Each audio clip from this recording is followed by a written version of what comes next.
On se retrouve aujourd'hui pour le 4e épisode où je prépare le Shinefest en direct avec toi. C'est mon sommet virtuel pour les entrepreneurs ambitieuses qui veulent développer un business à leur image, qui les fait kiffer au quotidien et qui leur permet de transformer leurs rêves en réalité. Si tu débarques sur cette vidéo au hasard, sache qu'il y en a eu 3 autres avant. Là, on est vraiment sur la fin. Donc, si tu sais pas du tout de quoi je te parle, je te conseille d'aller regarder les autres vidéos de la série. Je te mettrai le lien dans la description. Le Shinefest démarre ce lundi 13 janvier, donc c'est vraiment bientôt. Et du coup, je voulais faire un point rapide avant le début pour t'updater un peu sur ce qui s'est passé ces dernières semaines et aussi comment je me sens à 2-3 jours du lancement. Alors déjà, comme j'ai dit, je vais pas te faire le récap de tout ce qui a été fait jusqu'à présent parce que ça a quand même compilé 3 vidéos pour un total d'1h30, donc je te conseille d'aller les voir. Mais du coup, je te fais le récap dans chaque vidéo de ce qui se passe à chaque fois. Donc là, je vais faire la même chose. Donc on s'est quitté sur la dernière vidéo où je te disais que je devais enregistrer tous les talks justement avec les intervenantes et notamment créer la séquence mail après inscription au Shinefest. Alors j'ai l'honneur de t'annoncer que ça a été fait. Tous les talks sont enregistrés, montés et publiés sur la plateforme. J'ai bien rédigé les 5 mails que tu reçois après t'être inscrit au Shinefest, donc pour te souhaiter la bienvenue, pour présenter les intervenantes, pour te rappeler le programme, pour te donner des conseils sur comment t'organiser, etc. Et aussi le Discord, du coup, que j'ai créé dans la dernière vidéo de la série, a été officiellement lancé parce que les inscriptions sont ouvertes depuis le 16 décembre. Donc voilà, au fur et à mesure, il y a déjà des personnes qui ont rejoint le Discord. Je crois qu'on doit être 70 ou 80 à l'heure actuelle, ce qui est vraiment très bien, donc je suis très contente. Mais justement, je voulais te faire un point notamment sur les objectifs. J'avais pour objectif de base de comptabiliser 500 inscrites au Shinefest. Ça me paraissait totalement réalisable, ambitieux mais réaliste, parce que la première édition du Shinefest que j'ai créée en août 2024 avait rassemblé 205 personnes. Donc depuis août, j'ai quand même bien travaillé sur mon contenu, sur ma marque personnelle. J'ai pas énormément augmenté en termes d'abonnés, voire pas du tout. J'en ai même perdu parce que j'ai fait des gros tris.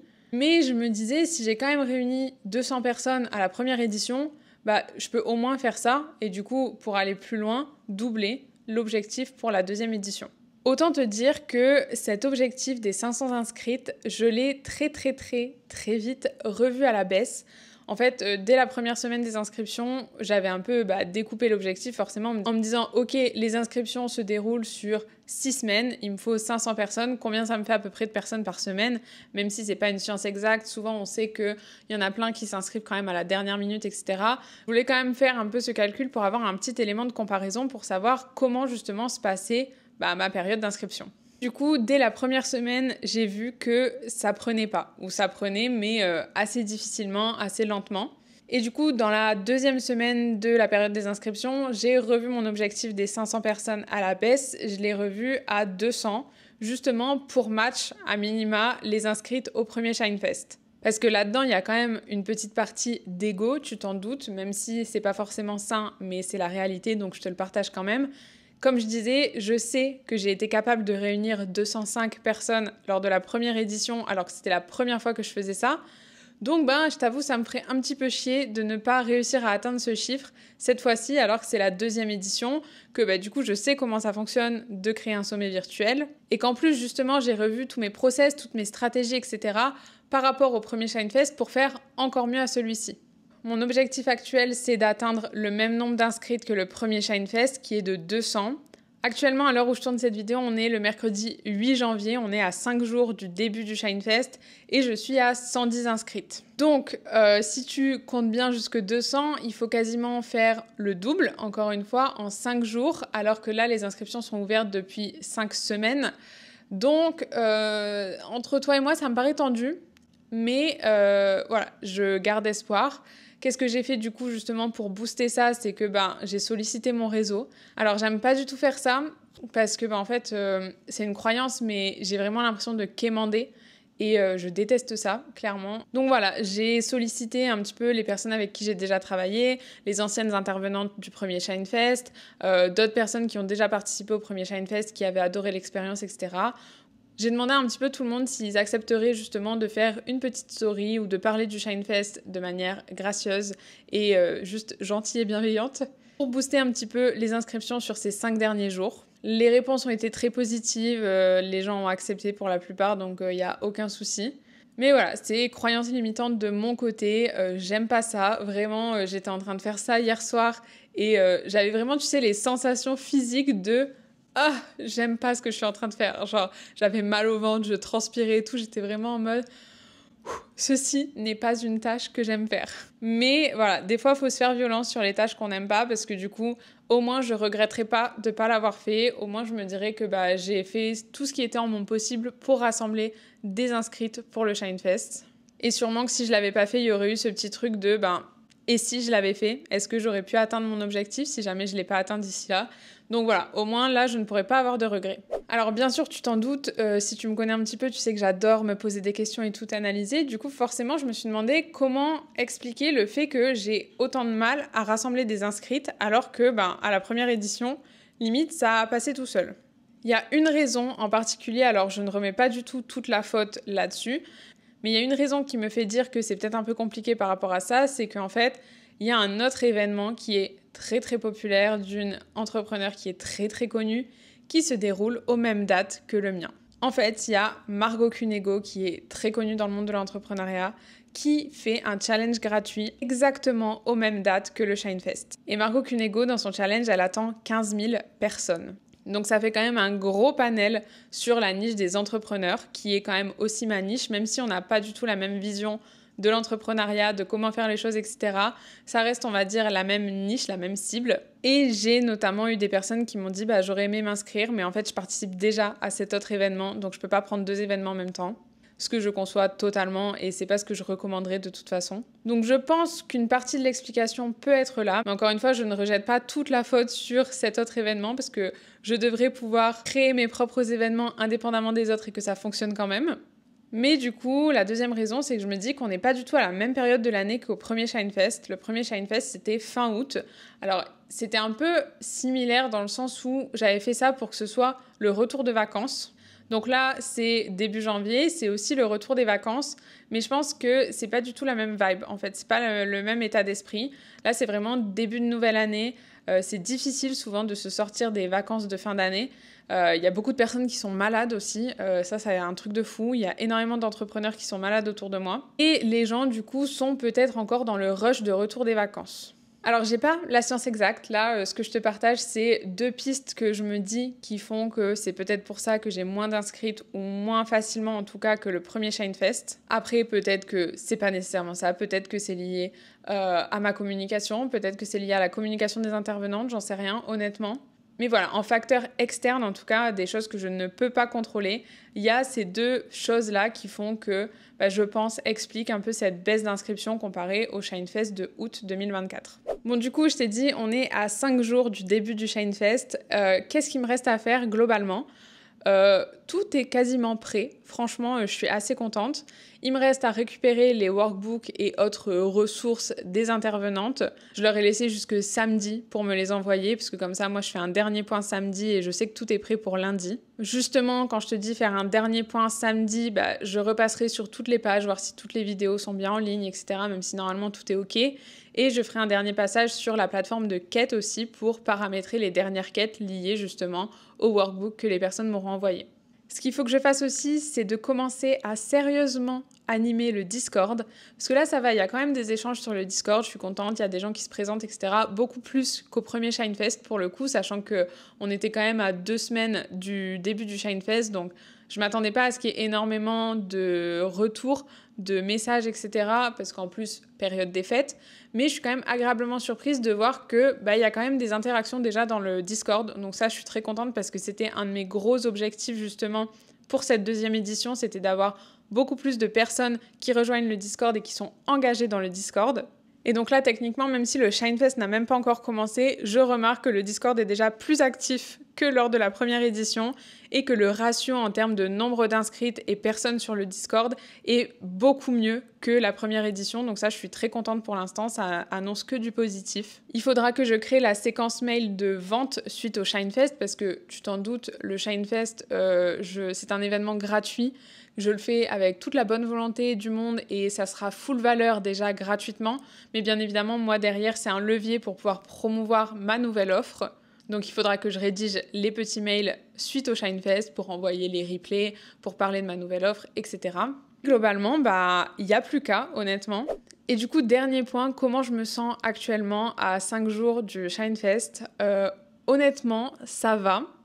Ça va mieux qu'il y a 2-3 semaines. Honnêtement, j'ai enchaîné pendant les fêtes, là, j'ai enchaîné des semaines à 40, 45, 53 heures de travail. Et pour une nana qui a pour objectif de faire 25 heures par semaine, c'était très intense, honnêtement. Sur le coup, je ne l'ai pas vraiment ressenti, mais je sentais quand même un ras-le-bol psychologique, vraiment ce besoin de souffler un peu. Pourquoi ces grosses semaines ? En fait, ça s'explique parce que je devais en même temps animer mon accompagnement de groupe, parce que j'ai des clientes actuellement, donc je devais animer ça. Je devais créer justement et organiser tout le Shinefest que tu vois avec ces vidéos. Et en même temps, je devais créer cette fameuse nouvelle offre dont je te parle. Donc ça faisait un peu triple projet qui était 3 gros projets en même temps. Donc voilà, psychologiquement, c'était pas ouf. Mais là, ça va. Forcément, je suis un petit peu déçue par rapport au nombre d'inscriptions et le fait d'avoir dû revoir mon objectif. Mais j'ai aussi conscience, rationnellement parlant, que il vaut mieux avoir 150 personnes qui savent vraiment pourquoi elles sont là, qui sont super engagées, qui sont présentes à tous les talks, à tous les lives, qui font les workbooks, etc. plutôt que 500 personnes et d'avoir 100 personnes sur les 500 qui sont vraiment engagées. C'est pour ça que c'est super important aussi de définir tes objectifs quand tu crées des projets. Parce que moi, c'est quoi mon objectif ? En vrai de vrai, oui, j'aurais bien aimé qu'il y ait plus de monde par rapport à ma visibilité. Ça aurait pu faire croître justement à ce niveau-là mon compte, etc. Mais c'est pas nécessairement le nombre, la quantité que je cherche à avoir et je cherche vraiment à avoir de la qualité. Je cherche à avoir des personnes qui sont là pour les bonnes raisons, qui s'engagent vraiment et pas le genre de personnes qui s'inscrivent à 40 000 événements gratuits mais qui au final n'y participent pas. Moi, je veux vraiment des personnes qui, comme je disais, qui savent pourquoi elles sont là. Et du coup, j'ai une métrique de qualité et non pas de quantité.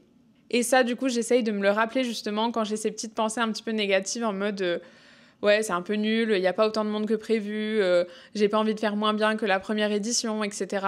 En fait, je me rappelle que je cherche la qualité et non pas la quantité et qu'un chiffre, en réalité, ne veut rien dire.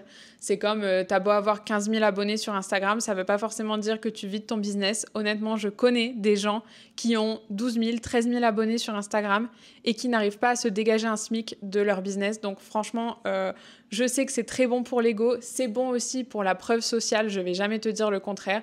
Forcément, si on tombe sur ton compte, on voit que tu as 10 000 abonnés, ça fait tout de suite plus expert que quelqu'un qui en a 200, même si ça ne veut rien dire sur les compétences, c'est vraiment la perception sociétale.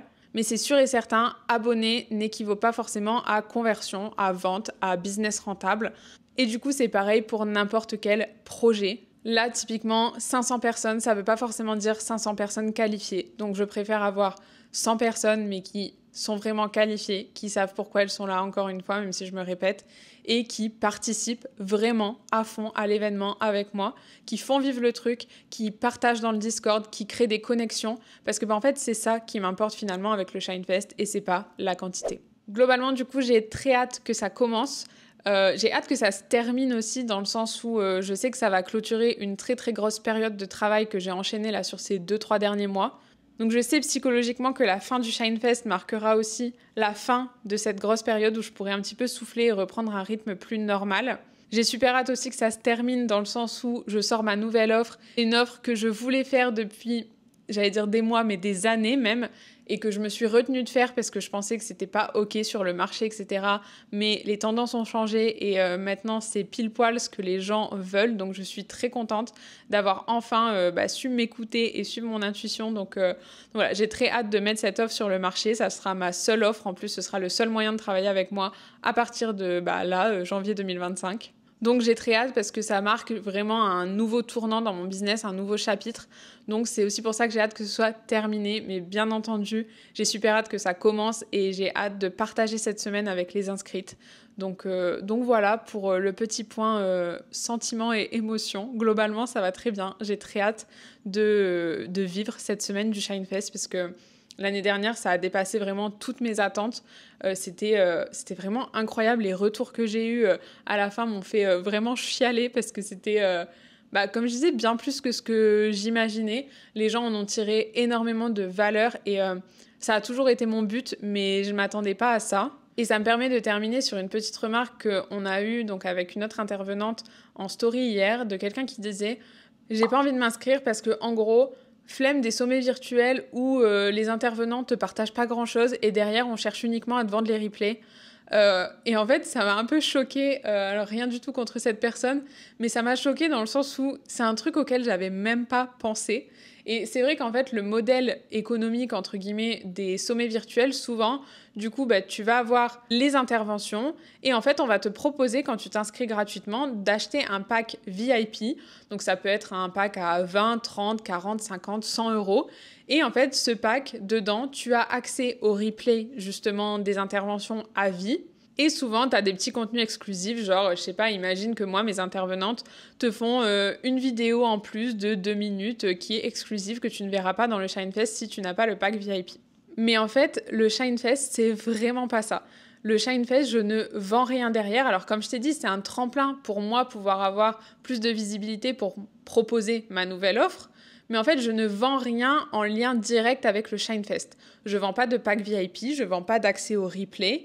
Alors, si t'es pas dispo aux dates du Shinefest, les replays seront accessibles pendant 10 jours encore après le Shinefest. Après, ils disparaissent. Mais donc, je ne vends pas de pack VIP avec les replays. Je ne vends pas de bundle de formation comme ça se fait beaucoup aussi après un événement comme ça. Enfin, vraiment, je ne vends rien lié purement au Shinefest. Et au contraire, c'est vraiment pas un sommet en mode ouais, les intervenantes, elles partagent pas grande valeur. Comme je l'ai dit et je le répète, moi, mon but principal, c'est la qualité, c'est la valeur et c'est la collaboration en fait dans l'entrepreneuriat. Je voulais vraiment rassembler plusieurs entrepreneurs féminines du coup pour montrer qu'on a tout à gagner au fait de collaborer, qu'on peut partager énormément de valeurs et de vraies valeurs en fait gratuitement sans nécessairement attendre quelque chose en retour. Et honnêtement, dans le Shinefest, on ne fait pas du tout de rétention d'informations. On a un sujet, on en parle, on va au bout, on pose les questions. Et si tu trouves que c'est pas allé assez loin, parce que ça peut arriver, t'as le Discord justement où les intervenantes sont là. On a des lives le soir avec les intervenantes du jour pour justement poser tes questions, échanger sur le sujet, aller plus loin si besoin, etc. Donc, on fait vraiment zéro rétention d'informations. Le but, c'est vraiment de te donner le max de valeur possible gratuitement, sans non plus te prendre 10 heures de tes journées. Donc forcément, les talks sont limités à 30 minutes, 40 minutes. Donc voilà, je me devais de le mentionner parce que c'est vrai que cette remarque de un sommet virtuel où on te vend les replays derrière, en fait, j'y avais même pas pensé, mais c'est vraiment pas la philosophie du Shinefest. Donc voilà, au moins c'est dit.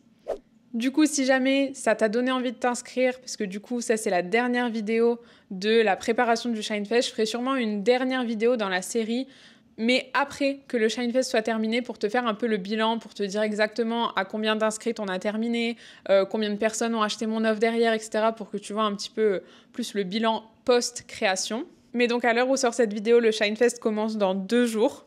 C'est totalement gratuit, encore une fois. Si tu veux t'inscrire, je te mets le lien. Ce sera le premier lien dans la barre de description. Tu peux encore t'inscrire pendant la semaine du Shinefest si jamais tu vois cette vidéo un tout petit peu en retard. Les replays seront dispo jusqu'au dimanche 26 janvier, si je ne dis pas de bêtises. Et voilà. Et du coup, j'ai très hâte de te retrouver de l'autre côté. J'espère que du coup, tu vas t'inscrire si jamais c'est pas encore fait. Non seulement pour m'aider à atteindre mon objectif, mais aussi et surtout, comme je le disais, parce que ça t'intéresse et que tu as vraiment envie d'être là. Et nous, on se retrouve d'ici quelques semaines pour le bilan final de tout ce Shinefest numéro 2, ce sommet virtuel que j'ai créé en public avec toi. J'espère en tout cas que la création et la partie gestion de projet t'aura plu. Si jamais t'as pas encore vu les 3 premières vidéos, encore une fois, le lien de la playlist est dans la barre de description. Si jamais t'es inscrite au Shinefest, mets-moi en commentaire le talk que t'as le plus envie de regarder. Et en attendant, je te dis à très vite dans une prochaine vidéo. Bye!